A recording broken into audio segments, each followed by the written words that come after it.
Spencer in the Indiana County Department of Human Services. Our visit presented by Marcus and Mack, voted best law firm and best personal injury lawyer 3 years in a row in the Best of Indiana County contest. Visit them online, marcusandmack.com. Are you warmed up yet, Lisa? I am doing great. This is my kind of weather.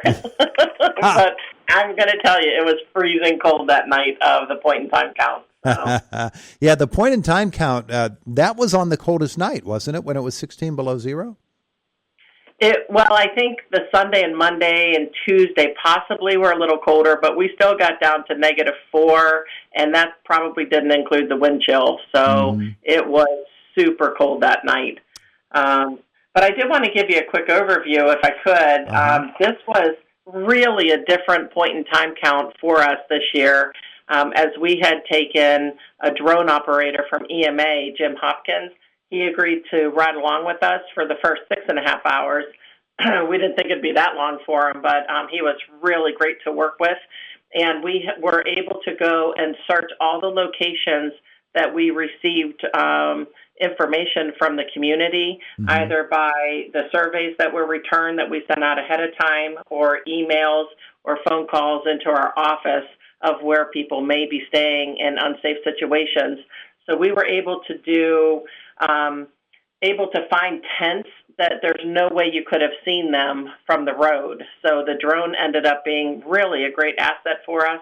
And Sheriff Fyock, on the one tent in particular, we were very worried about someone staying in there. And there were clothes inside there and personal items, so we know somebody's been there. And there were fresh tracks in the snow, but it was so cold that night, we assumed that they had to find a different place to stay. Through our evening, we actually did come across a man who was living in his truck. He's been living in his truck for 3 years, and he refused all help. He said this is just what he does.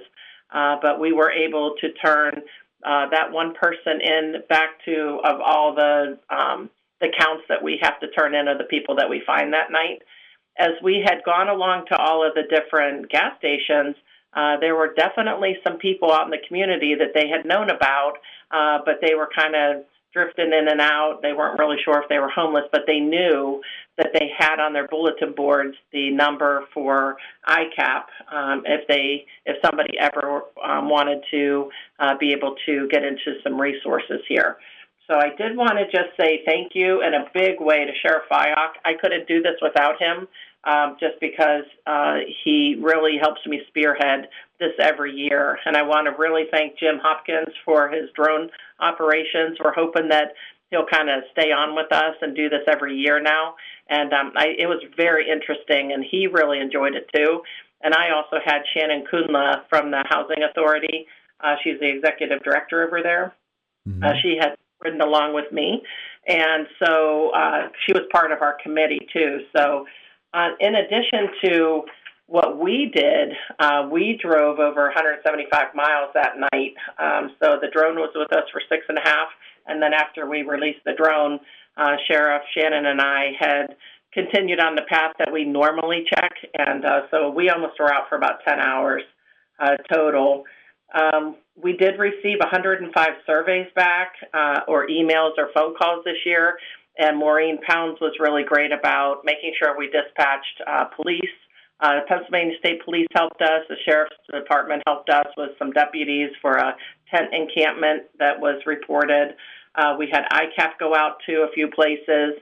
So we really did try to work with everybody before the count. Obviously, it was too cold to be outside, even in the month of January. So obviously, we don't wait until the night of the count to help people. Yeah. But that was the most surveys that we've ever had returned. That was the most miles I think we've ever driven, over 175 miles that night. And so I was really kind of pleased with how that worked. I do want to mention, though, we did have other drivers going out and about in addition to what we were doing. So we were canvassing so much of Indiana County that night because Maureen Pounds, Michelle Barnhart and her spouse, Sarah Schroth, Lindsay Holt and her husband, Brittany Allison, and Brandy Fleming and her spouse were all willing to volunteer their time later on in that evening. to go out and look in different places. And Brandy had come across a couple different people that thought maybe they were going to be needing some assistance, but it turned out they were fine. I do want to also thank Vicki Allen from ICAP, because she went the next morning over to the drop-in center in Chevy Chase to make sure that nobody showed up that she could say, "Where did you sleep last night?" And if it were outside, we could have taken advantage of those numbers to send into our Western COC. And then all of this gets tabulated into all these forms and reports, and eventually it gets up to HUD at the federal level. And then after everything's compiled, they'll send us back a compiled report of how the entire point-in-time count had gone. So really good night, and it was very, very different for us with the drone, but I loved it. It really helped us see areas that we never would have been able to see in the past. Yeah, it's kind of frightening to understand that there are folks living in tents anytime, but especially here in the month of January. All right, let's talk about something else this morning. The Suicide Task Force of Indiana County, they've started a new support group, huh? They have. This is really kind of a brainchild of Chelsea Baroni, who's a co-chair of the Suicide Task Force, and along with Jerry Overman, our coroner. But Chelsea is a licensed practical counselor, and she, along with Beth Heller, who was actually the guest speaker at our Walk for a Wonderful Life last year at Mack Park. Beth had lost her sister a couple of years ago, and so they decided that there was really a gap in not having a suicide bereavement support group. So they started one, and it's going to meet the third Tuesday of every month from 6:30 in the evening till 8 o'clock in the evening over at the Clarvita, Indiana office, which is formerly Family Behavioral Resources, FBR. They changed to Clarvita or Clarvita. That's located at 655 Church Street, in a suite E327 in Indiana here. And so if you have any questions for that or you'd like to join that, just give Clarvita a call at 724-465-0369. That's 724-465-0369. And they will be able to give you information about how that task force or the support group is going to move forward. Yeah. But they had 2 people join last time, and they're hoping just to keep growing it because that was the first one that they had. So I think it's a really critical service to fill a gap for us, and I think this is for anybody, any family member who has lost anyone to suicide or an attempted suicide, and it's for survivors as well. Anybody who has attempted, everybody is welcome to this bereavement group. Yeah. When did you say they meet? They meet on the third Tuesday of every month from 6:30 to 8 in the evening at the Clarvita, Indiana office.